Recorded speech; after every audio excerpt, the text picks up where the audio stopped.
Hey everyone, welcome back. It's Andrew at Microphonic Designs here at the PSJA North Campus today, and this is installation number 3 of 4 this week for the campuses here in PSJA ISD.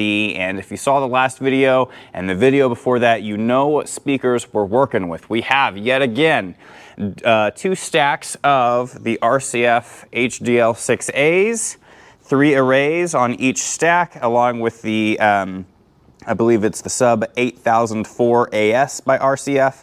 And you'll notice yet again, we've got a different like speaker cart underneath, but these guys actually went to the hardware store today and cut out some pretty thick plywood down there to hold the subs on. We got the ratchet straps going.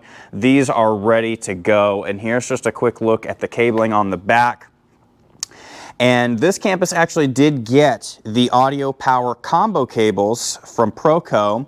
And so I actually did set up, as we'll see in the soundboard, a separate output for the arrays, a separate output for the subs, and yes, I actually did prep a separate output for the center fills, but we ran into the issue where the center fills, if you'll see here, these require an IEC power inlet, like power connector.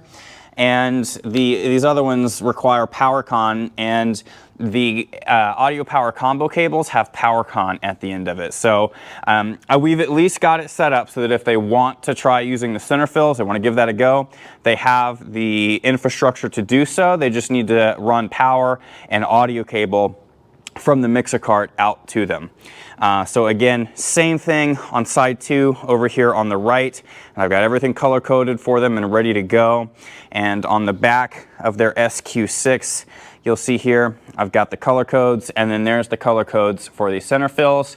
And then we've got a couple channels of wireless coming in down there. As we saw in the previous videos, we are working with an Allen & Heath SQ6. I'm definitely starting to learn my way around this board, and my head is getting wrapped around the workflow much better here on day 3. We've got, as far as the layout goes, 2 marimbas, 2 vibes, and 2 synths, but we only have a small audio interface, so we're just doing 1 pair of outputs, so a left and a right for both synth parts. And you'll see that here we've got the marimbas in green, the vibraphones in purple. I've got both synths here. This is again a stereo channel, and I showed a little bit of this in the previous video yesterday at Memorial about how the synth channels, this one slider is actually a stereo pair. So unlike the Yamaha board, which we had to take out of the console or the mixer cart earlier, the Yamaha board links them together, so when you turn one of them up, both sliders go at the same time. But this board just combines them into one fader channel. So we've got the left and the right for the synths coming through here, as well as a Yamaha DTX, which we have here. Again, the left and the right for the DTX is coming through this one fader. We also have a bass. I'm not sure if they said, what kind of bass is it again? Don't know the brand, but it's just an electric bass. Like an electric bass guitar? Okay, so not like a cello bass. So yeah, we've got just a standard electric bass that's going to come into here. This is, if you'll see here, coming into, you can't really see it, the camera's not doing such a good job for me here, but I've got this set to input number 12 on the stage box because we added this channel in after I had already programmed the soloist channel here, which is going into 11, and I've got the soloist input marked on the box over there. But we've got bass guitar, soloist mic for the sideline, and then we've got solos 2, 3, and 4, which are being fed from right down here, our 3 wireless channels. So there we go, and I need to make sure that I've connected the back of this one. I'll double check that after the video. And then we've got the stereo input up here. I was testing the speakers, playing some tunes earlier, so there's a little 1/8" jack up there that ties into this fader. And then we've got the main outputs for the centers, the subs, and the main array units. And again, with the center fills, if they don't end up doing it, they can just turn this down. And if they wanted to get rid of the label there, they can go into the setup menu, they can click on the surface button, and then they can scroll over, and where it says centers right here, they could just swipe it away and then it goes away. So it's not there, but we'll leave it up there for now. So we're gonna go to mix and we're gonna slide over. Here's the centers and we'll add it back to channel or strip 23 there. So real easy, really awesome stuff.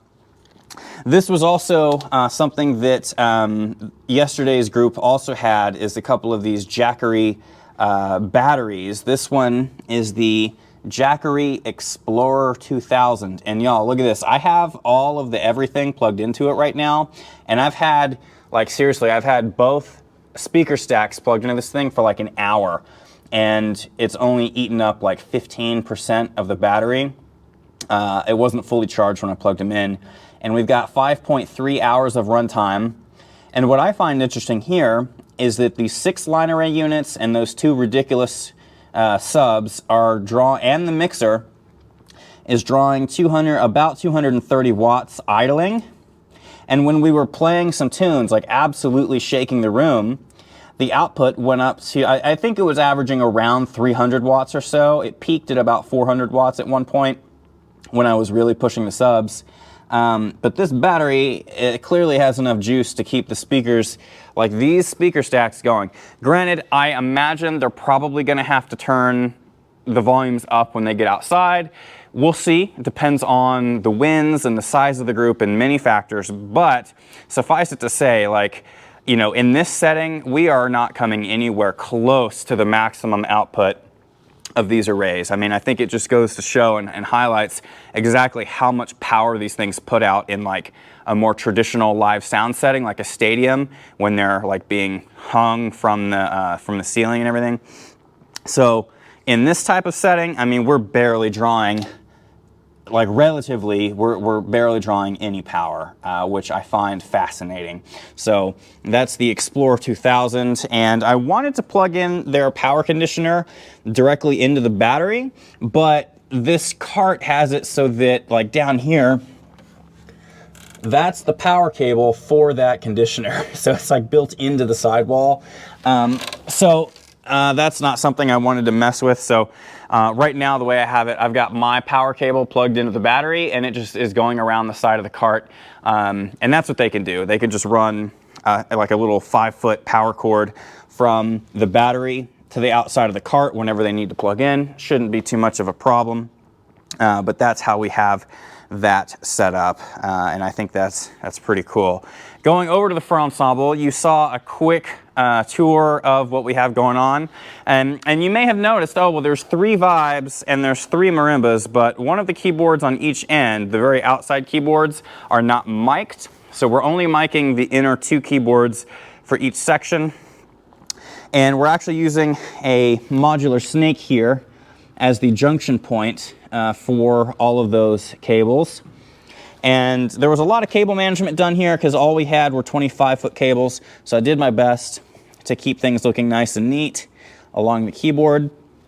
But yeah, real basic stuff here where we've got the cables from these 2 vibraphones coming in this way. They join the top end of this marimba, and everything comes in this way towards that modular snake. Boom, there it is.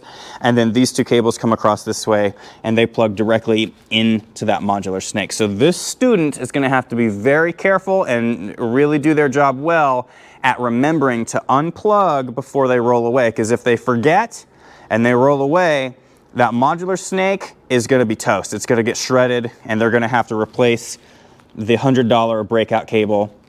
So that's usually why I like to have a set of buffer cables. So like a short 3-foot cable that they would plug into that's then connected to the mod snake. You've seen that before, but we didn't have any cables. So this student's just gonna have to remember to do their job. It'll be very like mission critical so we don't shred that mod snake.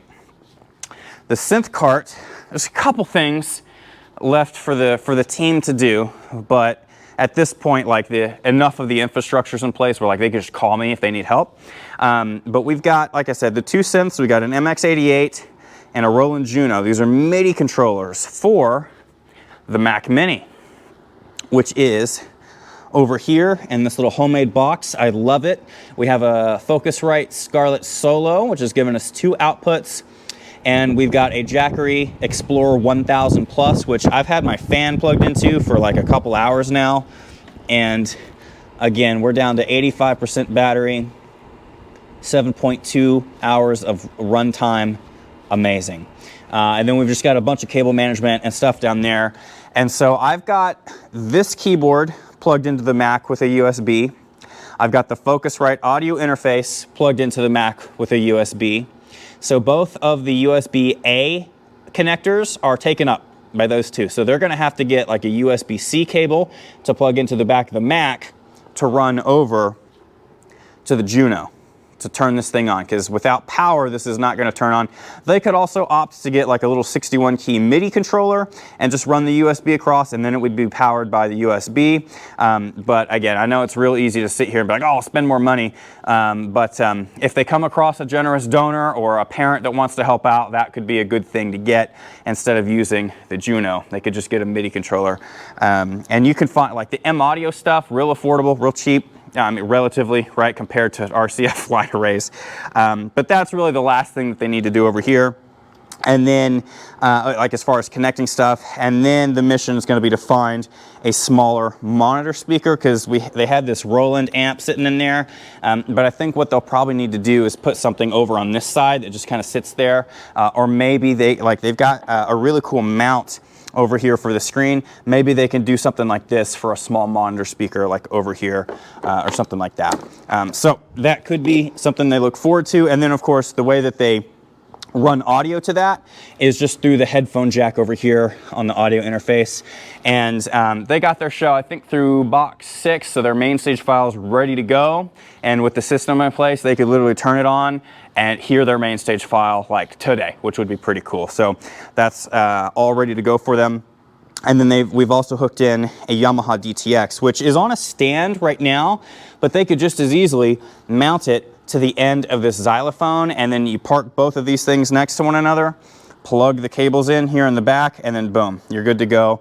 I've got all the DTX cables here, a bunch of cable management.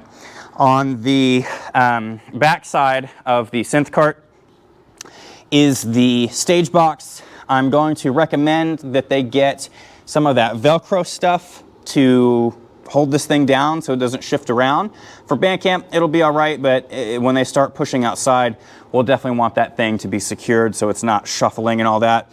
And again, just a ton of cable management here. We only had long cables right here to go from the DI box for the DTX right over there down into the digital snake. And again, this is an Allen & Heath AR 2412.